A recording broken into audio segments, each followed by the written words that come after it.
இன்றே டவுன்லோட் செய்து உங்கள் ஃபேவரட் ஷோக்களை என்ஜாய் பண்ணுங்க. அம்மா, நீங்க கவலைப்படாதீங்க.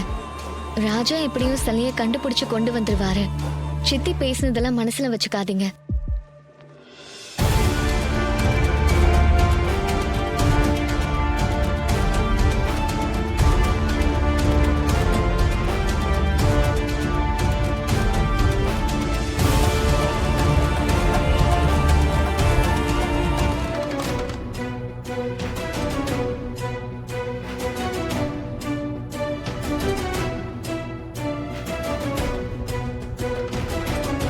சித்தி போன்ல இருந்து அந்த சிவனாண்டிக்கும் முத்துவேலுக்கும் போன் பண்ணி பாப்போம்.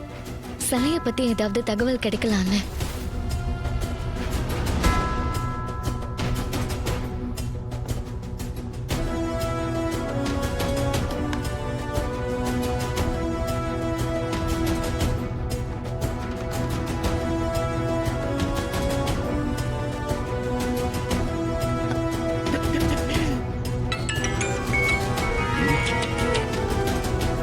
என்ன மருமகளை போன் பண்ணிருக்க? ஏதாவது முக்கியமான விஷயமா? மாமா, சிலை பத்திரமா தானே இருக்கு? அதெல்லாம் பத்திரமா இருக்கு மருமகளே. மீனாட்சி லாட்ஜில் தான் பத்திரமா வச்சிருக்கோம். அதுவும் ஒரு ஆள் கிட்ட விலை பேசி இருக்கேன். இன்னும் கொஞ்ச நேரத்தில் வந்து சிலை வாங்கிட்டு போயிருவாமா. மருமகளே, ஒரே நேரத்தில் சாமுண்டீஸ்வரி, கிழவி, கோவில், கும்பாபிஷேகம் 3 விஷயத்திலையும் நம்ம ஜெயிக்க போறோம்.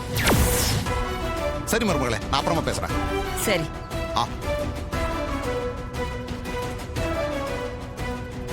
அப்ப சிலை அந்த சிவனாண்டி கிட்டயும் முத்துவேல் கிட்டயும் தான் இருக்குன்னு கன்ஃபார்ம் ஆயிடுச்சு. முதல்ல இத கார்த்திக் கிட்ட சொல்லணும்.